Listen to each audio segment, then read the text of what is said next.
बिस्मिल्लाहिर्रहमानिर्रहीम, अस्सलाम वालेकुम। हमेशा से ये होता है कि खबर ये आती है कि इजराइल की एयरफोर्स ने हमला कर दिया, अमेरिका की एयरफोर्स ने हमला कर दिया, लेकिन अब यमन की एयरफोर्स ने इतना बड़ा मिलिट्री ऑपरेशन किया है जिसने एक साथ अमेरिका और इजराइल की चीखें निकाल दी हैं।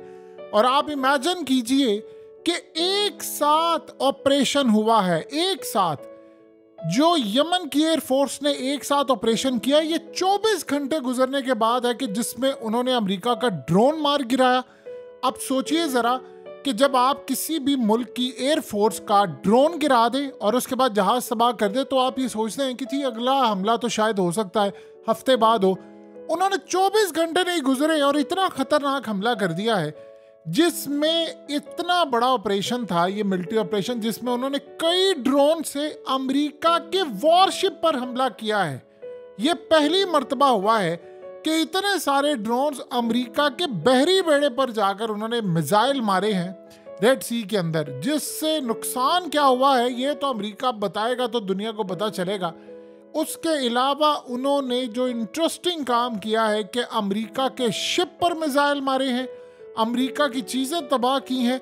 और इसराइल का एक सबसे इंटरेस्टिंग मामला ये है कि उमे अल रश एरिया, ये असल में साउथ उसको कहते हैं कि जी ये फ़लस्तीन का है। ये असल में जो इलाका है जिसको इलात बोलते हैं, और इलात वही जगह है कि जहाँ पर टूरिज्म है, उसको ये कहते हैं उमे रश एरिया। ये पहले यही नाम था इसका।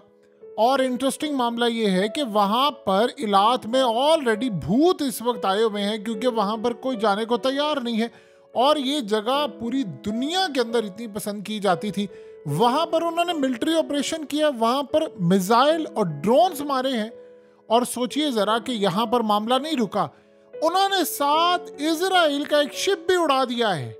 सोचिए ज़रा कि इजराइल के शिप के ऊपर उन्होंने नेवल मिसाइल मारे, उन्होंने जबरदस्त अंदाज में ऑपरेशन किया। और ये अब तक का सबसे खतरनाक हमलों में से एक हमला था, जिसमें अमेरिका का जो वॉरशिप है उस पर मिसाइल मारे, उसको तबाह किया, नुकसान पहुंचाया। फिर उसके बाद अमेरिका की जो वहां पर एयरफोर्स की एक्टिविटी थी उनको तबाह किया, उनको रोका। फिर उसके बाद उन्होंने जो ऑपरेशन किया, उसके बाद इजराइल का शिप तबाह किया और इसराइल के शहर इलात के ऊपर जाकर इन्होंने हमला किया। आप सोचें कि एक वक्त में आप इतनी बड़ी ताकतों के खिलाफ 3-3 जगह पर उनकी एयरफोर्स ऑपरेशन कर रही है। इसराइल की तो चीखें निकल जानी है कि ये हुआ क्या है, हमारे साथ ये मामला क्या हो रहा है, कैसे ये हमें तबाह कर रहे हैं। अमेरिका की औकात ये है कि अब अमेरिका जाकर उस पर हमला नहीं कर सकता, वरना ये मनाजिर जो है ये सामने आ जाएंगे। अब अमेरिका की एयरफोर्स इस वक्त, पहले भी वो हाई अलर्ट थी, अब मजीद अलर्ट हो गई है। और पेंटागन के अंदर अब ये डिस्कशन जारी है कि हमें पूरी तरह एक बड़ा ऑपरेशन करना पड़ेगा और हमें मजीद नफरी भेजनी पड़ेगी, ड्रोन्स भेजने पड़ेंगे, क्योंकि यमन हमारे गले पड़ चुका है। अब असल में पहले तो मामला ये था कि वॉरशिप जो थे वो उनके ऊपर हमला इतना नहीं हो पा रहा था, यानी जो शिप गुजरते थे, कमर्शियल शिप हैं, जहाज हैं, उनको वो उड़ा रहे थे। लेकिन अब तो वो डायरेक्टली ड्रोन्स तबाह कर रहे हैं, मिसाइल मार रहे हैं अमेरिका के ऊपर, और एक साथ इसराइल का शिप तबाह कर रहे हैं, इसराइल के अंदर जाकर हमला कर रहे हैं, यानी इसराइल में घुसकर वो हमला कर रहे हैं, चाहे अपने टेक्नोलॉजी के जरिए। ये क्या हम देख रहे हैं, यानी आज से पहले कभी ये मनाजिर देखे नहीं थे। अब पेंटागन के अंदर ये चीज़ें डिस्कस की जा रही हैं कि असल में प्रॉब्लम सबसे बड़ा ये है कि वो करना चाहते हैं बहुत बड़ा ऑपरेशन इनके खिलाफ। अब ऑपरेशन उनसे हो नहीं पा रहा, क्योंकि जो ड्रोन उन्होंने तबाह किया है उस ड्रोन ने तो तबाही फेर कर रख दी है। अमेरिका का ड्रोन है। अब सोचे जरा, मिसाल के तौर पर अमेरिका यहाँ से 4-5 ड्रोन भेजता है, अपने जेट्स भेजता है, और पता ही ये चलता है कि सारे गिर जाते हैं। अमेरिका कहाँ खड़ा होगा, क्या सूरत हाल उसके पास होगी। इसराइल बड़ी को उसने भड़क मारी कि हम आ रहे हैं, हम जाएंगे, हम ये जाकर फलाना हमला करेंगे, वो नहीं कर पाए। तो सारी सूरत हाल अब ये हो चुकी है कि ना, सबसे बड़ा मसला है कि आपने कोई ऑपरेशन करना होता है तो आप इतनी दूर से उड़कर नहीं आ सकते, इतनी देर तक फिजा के अंदर आपके ड्रोन्स नहीं रहते, आप वहाँ से लंबा कोई साइप्रस से उड़कर आए, फलाना करें, वो नहीं हो पाता। आप एक चीज़ गौर कीजिए कि बरतानिया ने इनके खिलाफ ऑपरेशन करना बंद कर दिया। यानी आपको कब याद है कितने दिन पहले आखिरी दफ़ा अमेरिका और बरतानिया ने मिलकर हमला किया है, कितने दिन हो चुके हैं, बल्कि कितने हफ्ते हो चुके हैं, इससे पहले वो हमेशा करते थे। इन्होंने हमला किया थोड़े दिन बाद, जब से उन्होंने मिसाइल डिफेंस सिस्टम लगाया है अमेरिका की तो चीखें निकल गई हैं। देखिए, कोई भी मुल्क इस वक्त यमन का मुकाबला करने को तैयार नहीं है।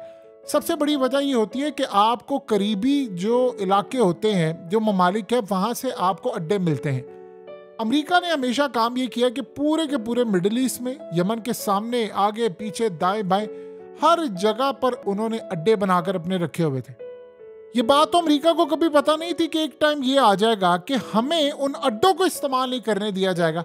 अब सोचे जरा, अगर पाकिस्तान अमेरिका को अड्डे ना देता तो अमेरिका अफगानिस्तान में नहीं आ सकता था। अमेरिका ने कहां से आना था? देखिए, ईरान ने तो अड्डे देने नहीं थे। पाकिस्तान भी अगर इनकार कर देता तो और कौन सा लगता है, चाइना ने भी नहीं देने थे। फिर उसके बाद सेंट्रल एशिया, वहां से तो ऑपरेशन हो ही नहीं सकता था। फिर आप सोचिए अमेरिका ने कहां से आना था। अगर पाकिस्तान अड्डे ना देता तो आप जाकर वो लड़ ही नहीं सकते थे जंग, और अमेरिका कभी कर ही नहीं सकता था। तो इस सारी सूरत हाल में आपको करीबी फौजी अड्डे चाहिए होते हैं, आपने जासूसी करनी होती है।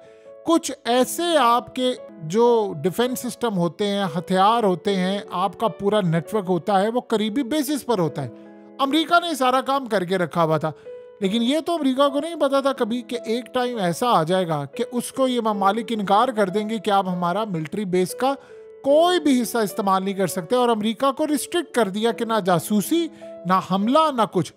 ईरान को जुबान दी। देखिए, हुआ ये था कि एक मिसाइल मारा जो कि सऊदी अरब की एयर स्पेस से होता हुआ सीधा इसराइल में जाकर हिट करने वाला था। बड़ा खतरनाक मिसाइल था, और वो मिसाइल अगर हिट कर जाता इसराइल को तो तबाह हो जाता। सऊदी अरब के अंदर जो अमेरिका का डिफेंस सिस्टम था उसने तबाह कर दिया।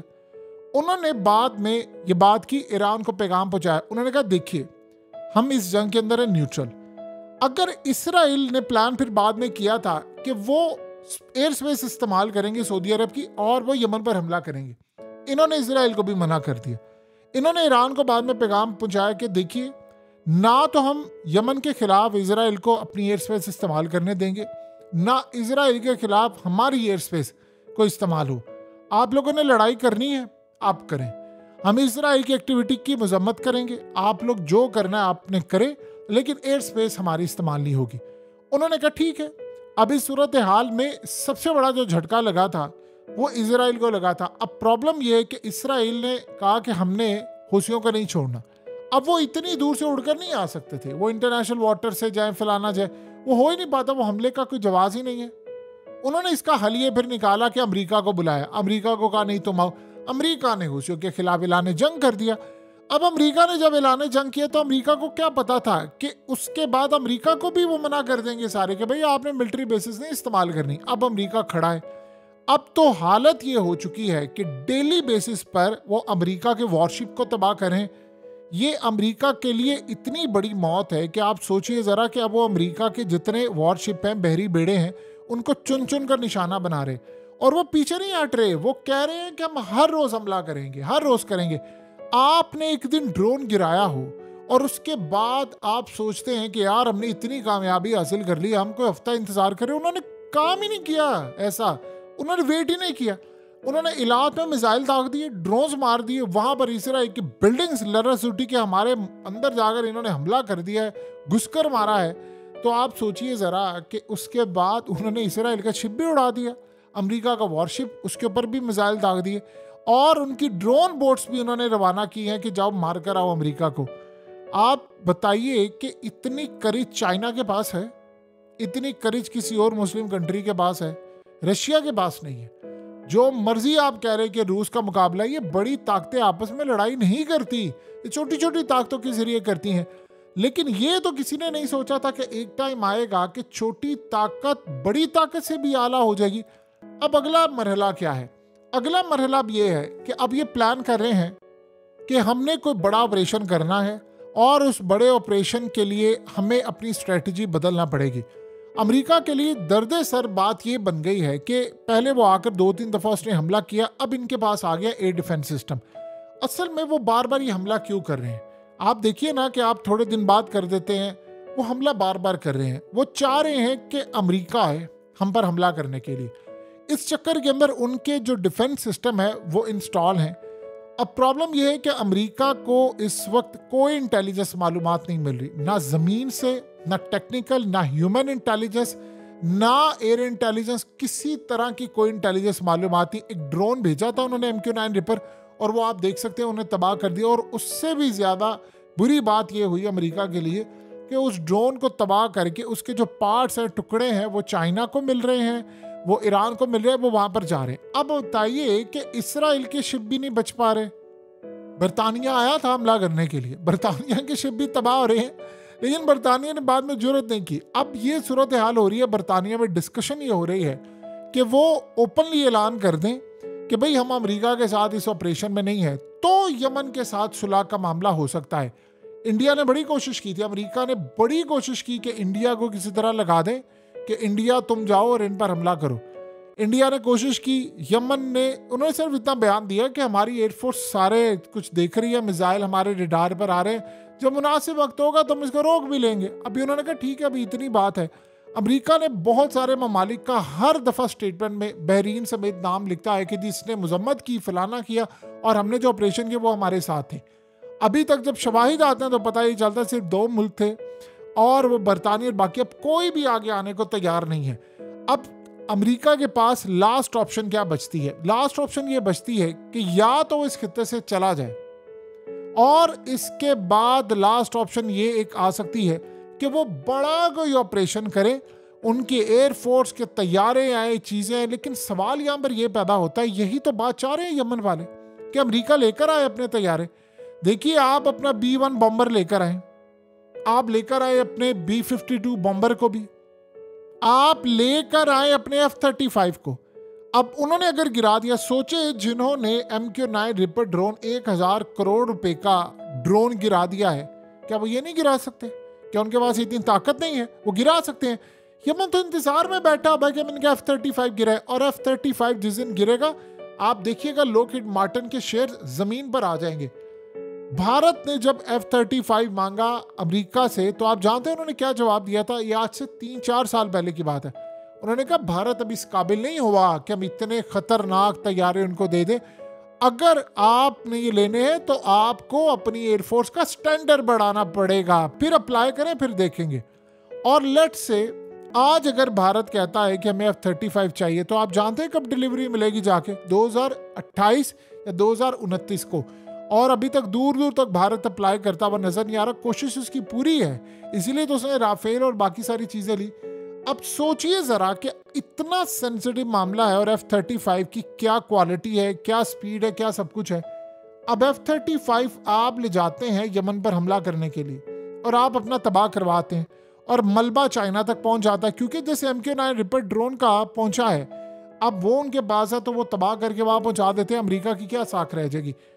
जिस तैयारे को अमेरिका के पास F-35 से ऊपर कुछ भी नहीं है, जिस तरह MQ-9 रिपर ड्रोन से ऊपर कुछ भी नहीं है, वो तो भारत ने ले लिए। तो बताइए कि जब दुनिया भर के अंदर इस जहाज को लेने के लिए लाइनों में मुल्क लगे हुए हैं और उनको नहीं मिल पा रहे, तो उसी को गिरा देंगे तो उसकी वैल्यू क्या होगी? अब अमेरिका के पास ऑप्शन कुछ नहीं है। ये जंगें तब लड़ी जाती हैं जब अमेरिका की असल में ताकत थी ही नहीं कुछ। अमेरिका ने हमेशा मुस्लिम कंट्रीज को इत्तेहादी बनाया, आगे लगाया। ये तो कमाल इस दफा हुआ है, मुस्लिम कंट्रीज ने पार्ट बनने से इनकार कर दिया यमन के खिलाफ। आप इसका क्रेडिट जाकर देंगे चाइना को, चाइना ने सुलह करवाई है। होना तो ये चाहिए था कि कोई मुस्लिम कंट्री सुलह करवाती, सुलह करवाई है चाइना ने ईरान के साथ, और ईरान की सुलह हो गई तो हौसियों वाला मसला भी हो गया। और उसके बाद यानी ईरान की सऊदीया की सुलह हो गई, यमन का मसला हल हो गया, मिडिल ईस्ट का हो गया। अब बताइए व्हाट नेक्स्ट? अब क्या है? अब तो कोई ऑप्शन बाकी नहीं बचा। अब अमेरिका किसको कहेगा कि तुम्हारे, देखिए अमेरिका मिडिल ईस्ट में क्या करने के लिए आया था? उसने अगर कहा था ईरान से खतरा है, हूसियों से खतरा है, फलाना खतरा है, ये खतरा है, हिजबुल्लाह से खतरा है, तो मैं तुम्हारी हिफाजत करने के लिए आऊंगा। अब वो सारे हमले कौन करवाता था? जाहिर सी बात है, ईरान की लड़ाई होती थी, ईरान की बैक पर थे। जब सुलह ईरान से हो गई है, और आप सोचिए जरा कि मिलिट्री हथियार और चीजें ईरान अब दे रहा है सऊदी अरब को, कभी जिंदगी में हमने सोचा था? तो जब ये सारे माल लेना देना कर रहे हैं, तो अमेरिका क्या कर रहे हैं यहाँ पर? अब वो दिन दूर नहीं है कि जब अमेरिका को कह दिया जाएगा कि भाई साहब सामान उठाए, निकले यहाँ से, जैसे इराक में कह दिया है, शाम से कह दिया है। तो अब बताइए कि यमन इतनी बड़ी ताकत है, जब उसके बाद रेडार सिस्टम आ गया। देखिए, जंगों के लिए आपको सिर्फ एक चीज चाहिए, मेन वो दो चीजें हमने देखी है। आपके पास अगर टेक्नोलॉजी नहीं है तो चले मान लेते हैं कि आप 20 साल में शायद सुपर पावर को शिकस्त दें, अफगानिस्तान में हमने देखा। और अगर आपके पास थोड़ी सी भी टेक्नोलॉजी है लेकिन आपके पास गैरत है, करेज है, तो आप फिर उसी वक्त हरा सकते हैं। अफगानिस्तान के पास टेक्नोलॉजी नहीं थी, गैरत थी और हिम्मत थी, उन्होंने अमेरिका को थोड़ा लंबा अरसा लग गया। यमन के पास करेज भी है, गैरत भी है, टेक्नोलॉजी भी है और वो अमेरिका को मारे, भुरकस निकाले। सोचे एक साथ सुपर पावर और न्यूक्लियर पावर दोनों को वो मार रहे हैं, ऑपरेशन करते जा रहे हैं और कुछ नहीं कर पा रहा वो। ये बड़ी तबाही है इनकी।